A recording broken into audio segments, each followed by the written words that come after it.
आप इससे बड़े चीजों के लिए बने हैं, आप बड़ा करेंगे जीवन में। मेहनत करते रहिए निरंतर। और उन्होंने मेहनत किया और मिसाइल मैन से लेकर के भारत के राष्ट्रपति तक का पद उन्होंने ग्रहण किया। तो मेहनत करना है साथियों, बिल्कुल अड़िग रह करके मेहनत करिए, डरिए नहीं। बाधाएं आती है तो आए, आती रहेगी, जाती रहेगी।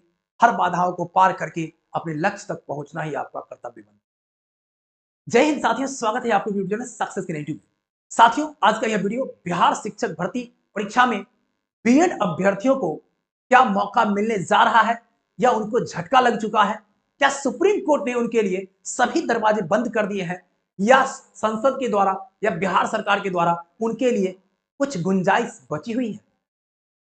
इन सभी बिंदुओं के साथ साथ एनसीटी के गजट से लेकर के आरटी एक्ट के बारे में आपको जानकारी देंगे। राजस्थान हाईकोर्ट से लेकर के सुप्रीम कोर्ट तक का सफर किस प्रकार से बीएड अभ्यर्थी और बीएसटीसी ने तय किया है, इन सभी बिंदुओं पर चर्चा करेंगे। इस वीडियो को देखने के बाद आपको पूरी तरीके से आश्वस्त हो जाएंगे आप कि हमें तैयारी करते रहना चाहिए या हमें पैटर्न बदलने की आवश्यकता है। कहीं आशा तो कहीं निराशा होती ही है, तो इन बातों को आपको ध्यान रखना है। और सबसे एक बड़ी बात, जो नीचे नंबर चल रहा है उस नंबर को आप लोग सेव कर लीजिए, सक्सेस की 92 के नाम से। आगे की किसी प्रकार की आप तैयारी कर रहे हो, किसी प्रकार की रणनीति के बारे में जानकारी लेना चाहते हो तो वहां पर व्हाट्सएप करके आप जानकारी ले सकते हैं। साथियों, सबसे पहले हम बात करते हैं एनसीटी के उस गजट का, जिस गजट के माध्यम से बीएड वाले अभ्यर्थियों को 1 to 5 में मौका मिला था। आपको पता होगा कि 2018 में एनसीटी ने एक गजट डाली थी और उस गजट में उन्होंने कहा था कि जो बीएड के अभ्यर्थी हैं वो 1 to 5 में नियुक्त हो सकते हैं, बशर्ते उनको 6 माह का ब्रिज कोर्स करना पड़ेगा। क्योंकि बीएड का जो सिलेबस होता है वो उच्चतम कक्षा के लिए होता है, 1 to 5 के लिए नहीं होता है। बीएड की जो ट्रेनिंग होती है, लगातार 2 वर्षीय प्रशिक्षण होता है, वो उच्चतम कक्षा के लिए है। और आरटी एक्ट 2009 ये कहता है कि जो 1 to 5 के शिक्षक होंगे उनको डीएलएड ही करना है। डीएलएड का सिलेबस अलग होता है, बच्चों को किस प्रकार से, बच्चों का जो साइकोलॉजिकल स्टडी होता है किस तरह से किया जाए, वहां पर जो पेडागोजी पढ़ाया जाता है वो सिर्फ और सिर्फ बच्चों के आधार पर पढ़ाया जाता है। और बीएड में थोड़ा सा उच्चतम लेवल का चीज पढ़ाया जाता है। तो एनसीटी कहा था कि भैया बीएड वाले जाएंगे तो आपको 6 महीना का ब्रिज कोर्स करना पड़ेगा, और वो ब्रिज कोर्स जो होगा उसी में बच्चों के बारे में जो डीएलएड कक्षा का जो निचोड़ है वो 6 महीना में आपको बताया जाएगा। ये था वहां का मामला। अब जब राजस्थान हाईकोर्ट के द्वारा, हाईकोर्ट में ये केस किया गया 2019 में, और ये डीएलएड वालों के द्वारा किया गया कि जब बीएड वाले 1 to 5 में आएंगे तो फिर हम कहां जाएंगे। तो हाईकोर्ट 2021 में जजमेंट देती है और ये कहती है कि जितने भी बीएड वाले हैं उनका सिलेबस अलग, सब कुछ अलग है, इसलिए वो एप्लीकेबल नहीं है 1 to 5 में। अब बीएड वाले लोग सुप्रीम कोर्ट पहुंच गए कि नहीं, हमें मौका मिलना चाहिए। अब जब सुप्रीम कोर्ट पहुंचे तो सरकार को भी पहुंचना पड़ गया सुप्रीम कोर्ट। अब सुप्रीम कोर्ट में 2021 से लगातार सुनवाई हुई। सुनवाई के बाद जजमेंट को सुरक्षित रखा गया और उसके बाद कल जो है निर्णय दिया गया। जब कल निर्णय आया, 46 पन्ने का निर्णय था, उसको ठीक से पढ़ेंगे आप तो देखेंगे सबसे ज्यादा उसमें आरटी एक्ट पर जोर दिया गया है। उसमें एनसीटी के गजट को ही खारिज कर दिया है।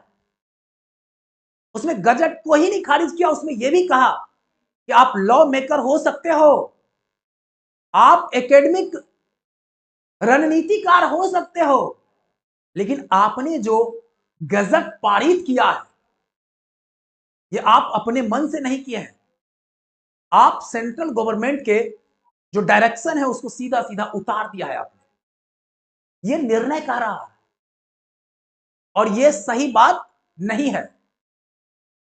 अब वो जो 2018 का गजट था एनसीटी का, उसको खारिज कर दिया गया।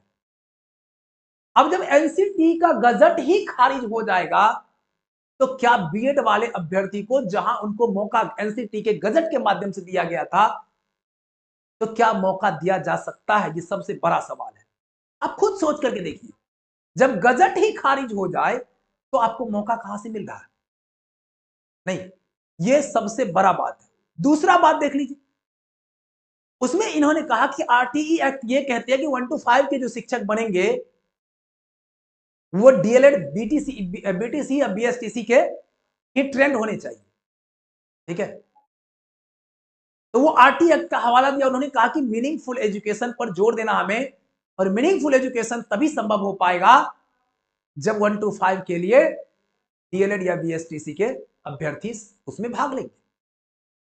तो इन बातों को कहते हुए उन्होंने कोट किया, उन्होंने एनसीटी के गजट को खारिज किया और राजस्थान के हाईकोर्ट का जो जजमेंट था उसको उन्होंने बरकरार रखा। मूल बात यही था इसमें कि उनका एक ही बात मानना है कि जो बीएड के अभ्यर्थी हैं उनकी जो पढ़ाई है, उनका जो लेवल है वो अलग है, और डीएलएड जो बच्चों के लिए है उसका लेवल अलग है। ठीक है, तो जहां भी आगे की बहाली होगी, चूंकि सुप्रीम कोर्ट का न्याय निर्णय है, तो इस निर्णय पर विचार करने के बाद ही कोई बहाली होगा। एकदम स्पष्ट है, बातें गोल गोल घुमाने से काम नहीं चलेगा, स्पष्टता है इसमें। आप लोग निश्चित रूप से दोस्तों के साथ शेयर करिए। सभी लोग परेशान नहीं होना है, टेंशन नहीं लेना है।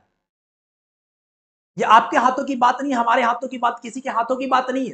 ये सुप्रीम कोर्ट का जजमेंट है, और सुप्रीम कोर्ट के जजमेंट को एक संसद ही है जो वहां पर अध्यादेश ला करके उसको बदल सकती है।